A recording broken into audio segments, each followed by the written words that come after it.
Alright, so let's talk about this thing. The changes that I did to the deck, bringing in the Delver of Secrets, worked like a charm. Running interference, so my Kiln Fiends didn't have so much removal waiting for them, did open up the games a lot. Looking back at the game, that kind of tilted me a little bit.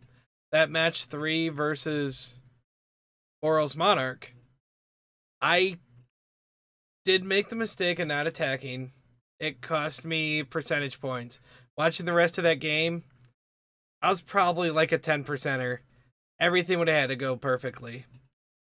Actually, in match 5, match 5 game 2, when I ended up double blocking one of the slivers, I should have just, if I would have just chump blocked with Delver, I would have been able to crack back with my Kiln Fiend and my Nivik Cyclops, even through the Cop Red, and been able to win that game that turn. And that's why, recording these games and replaying them is more for the benefit of me than it is for putting it on YouTube. It is nice to put it on YouTube. This is something that I'm learning. But me being able to watch the exact replay and listen to my own thoughts going through my head to formulate what I'm thinking and what I'm doing and why I'm doing it is improving myself as a player. I would have never known that I punted that second game in match 5 when I didn't just chump block with a Delver of Secrets and I doubled up with a Delver and the Cyclops. I could have won. I paused the game right after that turn while I was editing, and I'm like, huh.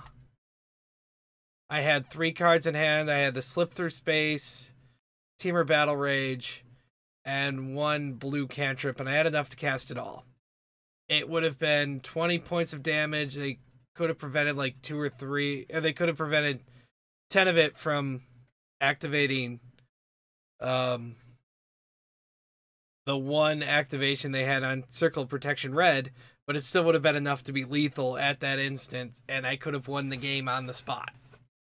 But I didn't, because I double blocked.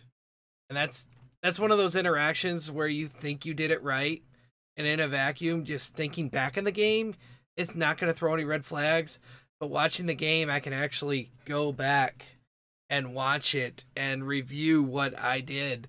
Much like, any little mistakes that people make on stream or on a YouTube video, somebody in the comments will inevitably point that out because it's a lot more eyes on it. Even with your own eyes watching back on it, it's huge. If you're going to run Izzet Blitz, I do recommend this list. It was really good, really competitive. Like I said, I ended up with a 7-6 record in this league. So I won more games than I lost. 2-3 match record overall does suck. And I lost some equity. But the games I did win, and the matches I really did win, it was not close. The match versus Mono Black took less than 10 minutes. The video I uploaded was about 6.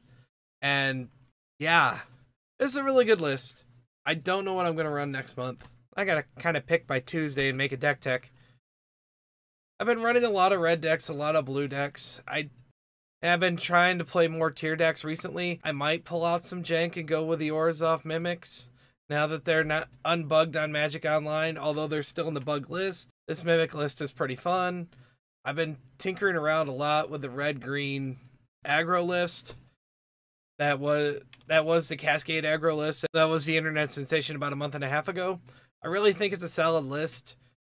It has some really good matchups and some coin flips, so can't go wrong with that.